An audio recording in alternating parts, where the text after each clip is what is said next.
Niisiis, väljas on räme suvi jälle, hästi palav on väljas, leitsak, aga me oleme siis objekti peal ja pildistame üles järgmist puhkemaja. Hetkel oleme Tartu ja Jõgevamaa piiri peal siin. Minu selja taga on mäeotsa pulmaküün, Lõuna-Eesti üks suuremaid pulmaküüne. Ja selle omanik kutsus meid külla, et me aitaksime tal pakendada siis selle laheda puhkemaja, kus ma praegu viibin.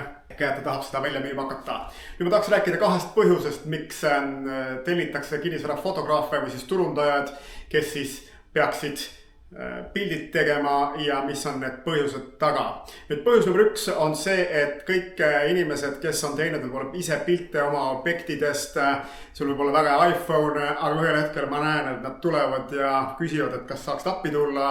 Ma tahaksin paremaid pilte ja ma olen tähendanud, et väga palju puhkemajasid on täna ehk majutusportaalides nagu Airbnb ja Booking.comis on ikkagi konkurents ja need inimesed, kes on ise teinud, võib-olla valgus on vale, võib-olla need nurgad on valed, sa ei saa sellest ruumiplaanist võib-olla hästi enam aru.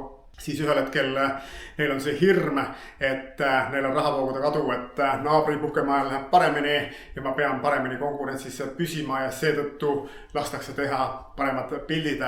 Nüüd, mis meie siin tänaseks teeme on see, et me pildistame siin seest 3D kaameraga, see on Matterporti 3D kaamera. Me teeme virtuaaltuurid, siit lähevad välja ka väga head kinnisvarafotod.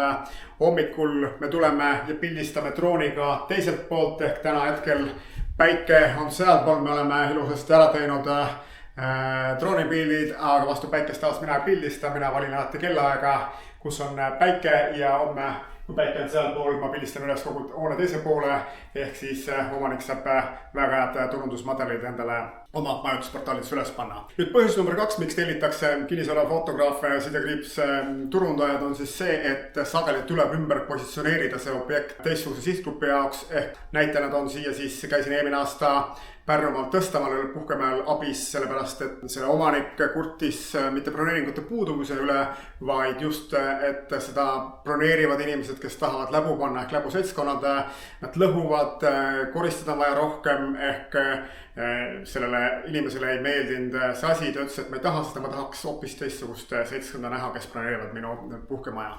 Ja selle jaoks tuli meil maha istuda, aru saada, kes see ideaalklient on, võtta ette see kogu see veebileht, täiesti ümber kommunikeeruda hoopis teisele ideaalkliendile, kogu see kommunikatsioon seal, siis tuua ja üles pildistada kogu asi uuesti, ehk siis parandada seda kliendibaasi siis tulevikus, kes seda objekti broneeriksid. Nii et sellised 2 põhjust, esiteks iPhone'iga alati inimestele endale ei pruugi õnnestuda pilti tegemine ja teiseks on positsioneerimise mäng ikkagi läbi visuaalide, et saada paremat klienti, nii et selline väike kokkuvõte, nii et aitäh!